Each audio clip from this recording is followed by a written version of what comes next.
Good day, everyone, and welcome to the Super Talk.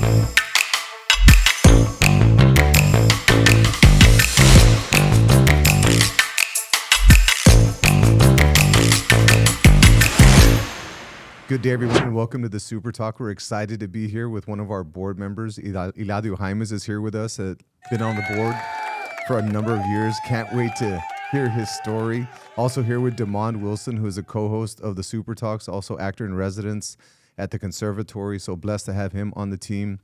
So Eladio, tell us, we know that you've been on the board for a while now, and the community is so lucky to have you. I know that you grew up in Harlingen. One of your sayings, and I just wanted to ask you this right off the bat, is mi Harlingen querido. Right. Tell us about that. Well, I was actually exercising one day. You know, I exercised more than one day, but I was at McKelvey Park walking on a Friday evening. I remember this very, very specifically. And I started taking pictures of all the greenery there. There was some cactus, there was some sunflowers, and I posted them on Instagram. And I wanted to add a hashtag. And I said, what hashtag can I use, or what can I create? What can I attempt to make a catchy hashtag out of this? And there's actually a song in Spanish, a mariachi song, called Mexico Lindo y Querido, which I had heard many times. And I don't know why that song just popped into my mind. And I just kind of married the two, and mi Harlingen querido. And I just used it for anything. I started using it for anything. But that's the story of how that hashtag came about. But the deeper story is my love for this community, right? I was born here. I was raised here. I went to HCISD, and I still live here. And for a long time, I have had this just passion for my community. I just take a lot of pride in being from Harlingen, just like I know a lot of people do. A lot of people that work here in this district, a lot of people that live here, and those that don't, they got here, they moved here as soon as they could, right? Harlingen is a special place. I see it. I know the people here, the people that have come here, that maybe didn't grow up here, but that live here now, that help make this a special place. And there is no better seat to watch this beautiful community than one of the seats I have on the school board. Because I not only get to interact with this community, with my community, my friends, family that are in the community making things happen, but I also get to see our best. I get to see the children of this community. I get to see them get educated. I get to see them thrive, whether it's theater, whether it's athletics, whether it's nursing. They get to find their passion, their own passion. And they get to thrive in it. They get to learn and thrive in it. So, I mean, for me, it's I got one of the best seats in the house as I watch Harlingen grow, because I think we're on the cusp of really kind of exploding as a region in the valley. You know, you see a lot more regionalism, Right. with city leaders across the valley, and I think Harlingen has always kind of taken pride in being one of the better communities in the valley. And I think with all the pieces we have in place right now, we're in a position to where we can take that lead and just kind of lead that charge of growth. And it starts here at HCISD. And that, I tell you, got my attention when I saw the hashtag mi Harlingen querido, and I was looking at the district when I wasn't here yet. I thought, man, the city that's loved, right? This city that he loves. And I know Demond and I, we didn't grow up here, but I think a big part of what brought us here is just what you're saying, the pride in the community, the history. I think that when you talk to people, the people are friendly and they're hardworking, and I think that that's a big part of why we're successful as a school district, and it's a big part of why we're doing wonderful things. So, Demond, what questions do you have for our outstanding board member here that we're so lucky to have? Well, first of all, I want to say thank you so much for being here, and thank you so much for your service, not only to our district, but also to our community here. I really look up to what all you're doing for us. Thank you. I know that you were a sports writer and you believe in telling stories. Can you kind of tell us a little bit about kind of what your journey was from going from sports writing into the school board and kind of how all of that happened? Sure. It's not a traditional route. It's not something that's pretty common. You know, politicians are usually attorneys or whatnot. I started in a newsroom, and I still miss the newsroom. I still to this day miss the newsroom. I tell people I miss the newsroom every day except on payday. But but I do miss that culture, the camaraderie that came of being inside a newsroom. I still have I have lifelong friends that I made in the newsroom, on deadline, writing stories or just sending in stories from the field somewhere. You just create special friendships, and those are still friends. A lot of people I still talk to. But I started as a sports writer. I went in. I started at the Valley Morning Star in 2002 with a passion for journalism, with telling stories and telling the truth. Kind of being social watchdog, and you kind of every young journalist walks into a newsroom thinking I'm gonna make a difference, and there's everybody feels that because that's kind of like how you enter the field.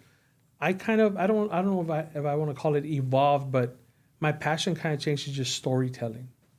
Once I started going to games, once I started talking to coaches, to athletes, to the families of athletes, and I loved getting to know them and telling their stories, especially going to a game on a Friday night.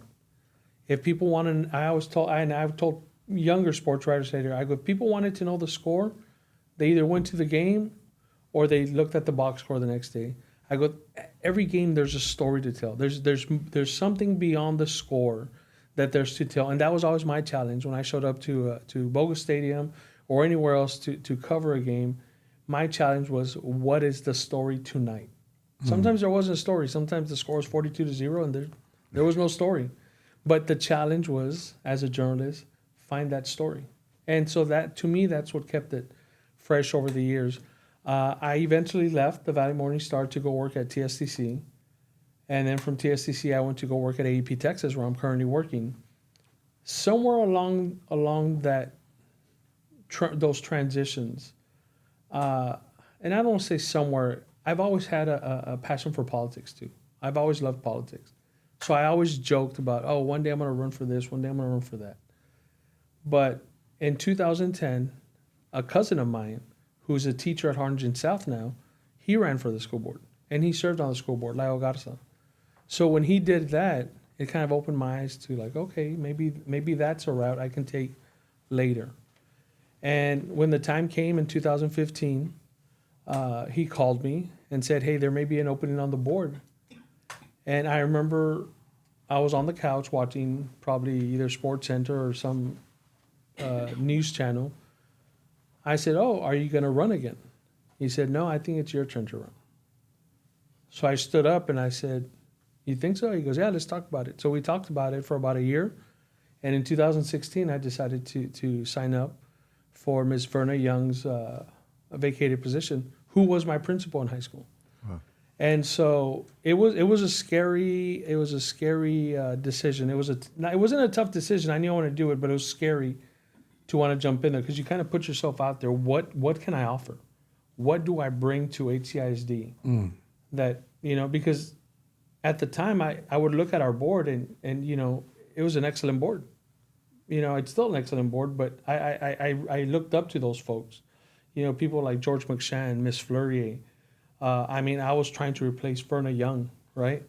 People that I respected. So for me, it wasn't a hard decision to say I want to serve. It was a scary decision to say, can I follow in their footsteps? Well, I'm here to tell you, you've done a tremendous job in doing that. And you talk about stories, and that's really what the Super Talk is all about. So I know that there's going to be kids out there watching the Super Talks. There's going to be moms and dads and uncles and aunts and grandmothers, grandfathers, the community. And I think that part of what you bring to our board that's special is your story and the inspiration that you give students that are looking at you and all that you've accomplished, whether it's your time as a journalist or your time now in working for the electric company, because you're working for AEP right now. AEP Texas, yes. So I think that that's something that people can look up to also. So what was your pathway, your story from elementary to middle school to high school, so that there's kids that are out there watching, they can say, well, hey, I'm at Crockett, and maybe one day I can be a sports writer, or I can work for a big company like AEP, or maybe I can even be a school board member. So tell us, what's your story and your path? So, like I said, I was born and raised here. I went to Crockett Elementary, Memorial Middle School, or Memorial Junior High at the time, Vernon Junior High, then Harlingen High School. Then I went to Pan Am. I didn't take the traditional route in college. It took me a little bit longer than usual to graduate with my degree. But even in the later years when I was working, I still had to go back and work for that degree. So it's one of those things where I didn't know what I wanted to do. And when I meet students across the district and I ask them, what do you want to be? And they kind of look at me like the ones that know. But the ones that don't know, they look at me almost like, oh man, this is, I wish I had it. I say, if you don't know, that's okay. That's okay. Because I didn't know what I wanted to do. And Right. I like to share my story. I said, I don't know what I wanted to do. I said, eventually I found, I combined my love for sports with something that I could do. And at Pan American, that was writing for the school newspaper, going to basketball games and volleyball games for the Bronx and covering those games. It was one of those things where a professor told me, he goes, come try it. If you don't like it, then go major in something else. But if you love it, we're here. Get your practice here. Get your start here. Make your mistakes here where we can coach you and we can teach you. He said, because a lot of students, a lot of these journalism students, they want to be journalists, but they don't put in the work while they're in school. They just go to class and then they go out and try to make it. And if you're going to take the test drive while you're at the news station or at a newsroom, then you can possibly, make a mistake, lose your job. He goes, so that's what I did. I did the work. I put in the work while I was at Pan Am. And I had a lot of respect for a couple of professors, Bob Rollins, who passed away while we were there, and another gentleman named Arturo Longoria. These were like hard-nosed journalists, old school journalists from the 60s, 70s, who were hard on me, but they taught me how to get a story and how to write a story, but how to be compassionate, And so I learned a lot from them. So that was my path. And once I was there, once I started working at the newspaper, I remember telling people, man, this is it. This is what I want to do for the rest of my life. Yeah. The advice that I would give now, the advice that I give to anybody is always be open for change and always be willing to take that leap of faith. Yes. Because if I hadn't, I wouldn't be where I'm at. Not just at AEP Texas, but even on the school board. I think that when I started as a journalist, when I started as a sports writer, I thought that was it. I'm like, I can do this for the rest of my life and be happy. And I could potentially still be doing it and still be happy, but we all grow and we all evolve, right? Mm-hmm. And our passions change. And seeing my community through the eyes of a journalist, seeing my community through the eyes of a sports writer, and then evolving to working for TSTC for a few years in the marketing department, and then going and working for AEP Texas, where community involvement in all three jobs has always been a big part of the job for me. Being out there in the community, whether it's writing about their successes on the sports field, or whether it's going in front of the camera and telling everybody when the lights are going to be back on during an outage. I'm always dealing with the community, and I've evolved to where my passion is my community, creating opportunities, creating connections with individuals, whether it's right now through AEP or on the board, giving students an opportunity to see new opportunities for careers or for passions. So that's what drives me now. And that's tremendous advice. I know that there's going to be students watching and parents watching, and I think that that's a nugget to take away from the Super Talk is be open to change. And I really love the point on finding your passion. Find something that you're good at, something that you love to do, and then couple that with a profession. And then, you find that profession that's a passion, then you don't really have to work a day in your life because you're just doing what you love to do. So whether it's being a medical doctor, or a lawyer, or an architect, or an engineer, or a teacher, or an astronaut, going to the military, it's just got to be aligned with what you want. So Damon, what's your takeaway? What are you thinking right now as we talk to Eladio about all these great things? I feel like that the biggest thing that I took away from what you said was, first of all, that it's okay to be lost. It's okay not to know what in the world you want to do. And I think that the most important thing is, like you said, is figuring out what are you passionate about? What are the things that you do well? And then how do you take that and then make that all work together for you so that what you're passionate about becomes a part of what you eventually become? And so I think that is so important because I find so many times with students that, they don't want to know, or sometimes even with adults, they don't know what they want to be whenever they grow up. And that's a part of the process. But take inventory of what do I do well? And sometimes that inventory will lead you to where you're inevitably supposed to go. So I think that is such a great message. I want to ask you one other thing. As a school board member, what has been so far, and I'm sure there's been many days, but what has so far been your greatest day on the board so far? I think there have been so many, and I've been thinking about these. And I think Dr. Gonzalez wants to say when we hired Dr. Gonzalez. That's what I was thinking. That's what I was thinking, yeah. I always, we've done a lot of things, as a board, Yeah. with our administration over the last 7 years that I've been here, from collegiate high and creating those opportunities to just a lot of other things, the childhood childhood academy, a lot of things. But as corny as it's gonna sound, and I say this every meeting almost, my favorite part of being on the school board is those student recognitions at the beginning of every meeting. Yep. Because especially when you get into like March, April, and like the school's wrapping up and like we're cramming all these, and it's like the meeting's probably gonna go into like 10 o'clock, but I don't care. Yeah. Because we're recognizing students, and you know what I love about that is that for us as adults, we're like, man, that's nice. It's a recognition, and we see it every month. But for that student that shows up to get a recognition, to get a certificate that their mom's gonna keep possibly for the rest of his or her life. Mm-hmm. But to that student, they're a rock star that night. They're walking the red carpet that night, and especially the little ones, that don't get all the recognitions. They might just get one per year. I mean, we have students that are very successful, and they're at board meetings, a couple of times a year for recognitions, and well deserved. But there's some of those students that they're part of a team, and they're going to get recognized, they're going to get honored, and those are the ones. So those are my favorite parts.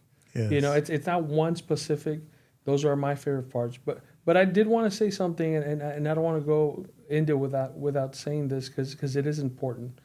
You said something right now that I hadn't really thought of, that I've lived, but when you just put it into words, it just kind of hit me.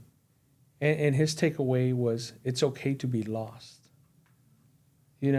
That's pretty deep, because you're right. There's a lot of students here across the valley, across the state, across the country that may feel lost. There's adults that feel the same way. Mm-hmm. There's adults in this room. There's adults in this building that feel the same way sometimes. Yes. And sometimes you just hit that, you just hit a wall. And I think it's important to acknowledge that it's okay to be lost, because another passion of mine, something that I feel strongly about, is really not just talking about it, but making sure that we all talk and we don't leave it in the dust, and that's mental health. I've had my struggles with anxiety and depression over the years, especially post-pandemic. I've had those struggles, and I've dealt with them. I've started seeing a therapist, but it was hard for me to admit that I needed to go get that help. Right. It was very hard for me to say, man, and I don't know if it's being a man, being a Hispanic male, or just the culture. People say, oh, it's our culture, it's this. It might be, but it's hard to say, you know what, I'm going to go get the help I need. Because there's two defining moments, I think, in my life that have led to that now I'm acknowledging, and that was the death of my dad back in 1996. And then 5 years ago, next month, will be my 5-year anniversary that I had a quadruple bypass surgery. Mm. And these are moments that kind of stick with you, and if you don't deal with them immediately, they just linger. Yeah. They just linger. And I wanted to take care of myself, but more importantly, I wanted to be the best. In this case, I wanted to be the best trustee I could be, right? And you can't do that if I'm not taking care of myself. So yes, it's okay to be lost. It's okay to be lost, but you have to, like you said, take inventory of what you can do. That's right. And what you can do for yourself at that time. Sometimes it's just staying home and saying, you know what, I'm just going to take a day off. That's right.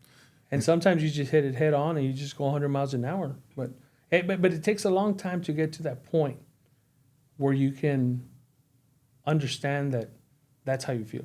And I think you're spot on. I think we've all been there, dealing with anxiety, dealing with depression, dealing with things that, whether it's a loss of a loved one or whether it's just life. And I think that's why it's important for our community to know that Harlingen CISD is committed to mental health, and we're on a quest to raise the emotional quotient of every adult and every student by design in this district by a deep focus on self-awareness and self-regulation and motivation, empathy, and social skills, so that we can all be in the best emotional state that we can possibly be in. Because at the end of the day, that's what it's about. It's about the emotional state that we're in.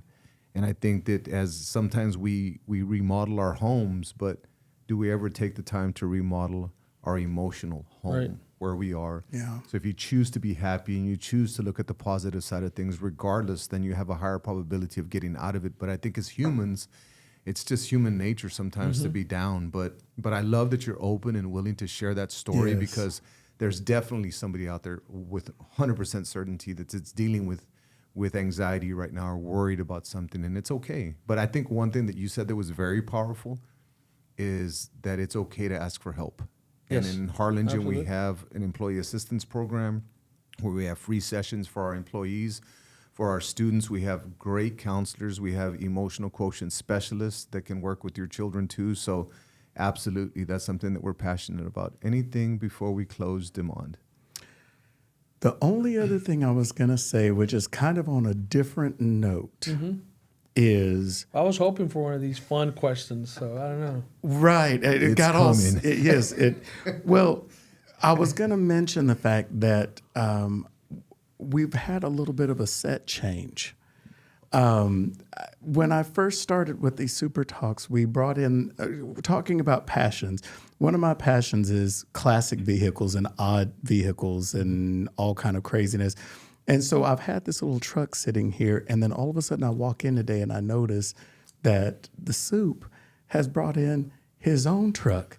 And your truck is absolutely awesome. Do you want to tell us a little bit about this? I'm very proud of this one because Norma Garcia, our former, she came in, she's our director for multi-language now, but she was a former guest on the Super Talk. She came back and gifted me this because she saw yours, and then Dalia Garcia, our assistant superintendent for instructional services, gave me this little Superman because he's my favorite superhero. Wow. So I got these here, but what I did notice is that your doors opened and that hood opened, and so we have a car contest here, and we'll He's showing off a little. yeah, well, what we're gonna do here is we're gonna put it on you, Eladio. We're gonna see, this is a car show now. We're gonna, you can kind of check out both trucks, and you can kind of say, as of now, which one do you vote as? You're putting him into a bad No, that's situation okay. right He here. makes tough decisions all the Okay. time. Believe me, this is an underhand pitch for him, and he can be brutally honest. But don't forget, there's Superman here too. Okay. Just so that you can kind of see who wins the car Okay, contest. and I got a coffee cup right here too. So which way are we going? This is the car show.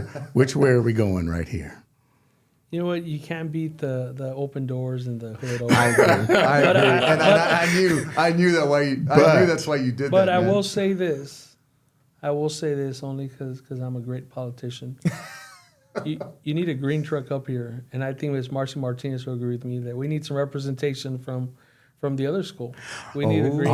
We need a green truck up I here. hadn't thought about it that We way. had Unless there's like a Christmas theme going No, on. I see. I Well, see what you're saying. Yeah, we got to do Need a green better. truck. Oh yeah, we're gonna get a green truck. Yeah, we're gonna make that happen. That, Yeah. I'm just trying to get you guys more trucks. Yes. Oh, exactly. That's a great Yeah, excuse. as a matter of fact, I'm gonna step away real quick and bring something green back. Well, I want to tell you, thank you so much for being here. And wait a minute, what do we have? Oh, there you go. Look at that. There you go. Now that's exactly what I'm talking That's about. what a great board member does. They see things that we can't see, and they help us make the right decisions. To make So the right decisions. That's right. So And this is speaking of which, are there any last things that you want to say to the community or to the kids before we go? To the community, I just every chance I get, I thank them, not because they elected me, but because they support this school district. They support the decisions we make. We've had, and we've got a great one right now. But as long as I've been here, we have superintendents that are not afraid to be bold and innovative, and Dr. Gonzalez falls right into that category. And we empower them because we're empowered by the community. A few years ago, when we got Board of the Year for the state, that was one of the things I said. I said, you see a team of 8 up here, but we're standing on the shoulders of thousands of community members that trust us, that put their trust in us to lead the school district and to make those hard decisions sometimes. And so I want to thank them. Every chance I get, I thank them because without them, without their support, we couldn't do a lot of things we do. And to the children out there, to our students, I have kids. I have nieces and nephews in this school district. My only message to them is just find your passion. I tell my nieces and my nephew all the time, like, what do you love? What do you want to do? And I think Dr. Reininger a few years ago, or maybe it was at this last kickoff, put it better. Instead of she said, instead of asking them what do you want to do, it's like, what do you want to create? Right? And I think we're at that point where we can tell our students that, what do you want to be? We don't want to box them into a career. Maybe they want to do something that hasn't even been created. That's and right. maybe they can create it. That's right. So we love that. And I know that you're thankful, but we're thankful to you. Yes. I know you're a great Very trustee, but more than that, you're a great person. We're blessed to have you on our team. Thank you for taking time from your busy schedule to be here with us. of course, thank you guys. And to everybody out there, hope that you enjoyed the Super Talks. Bye-bye, everybody.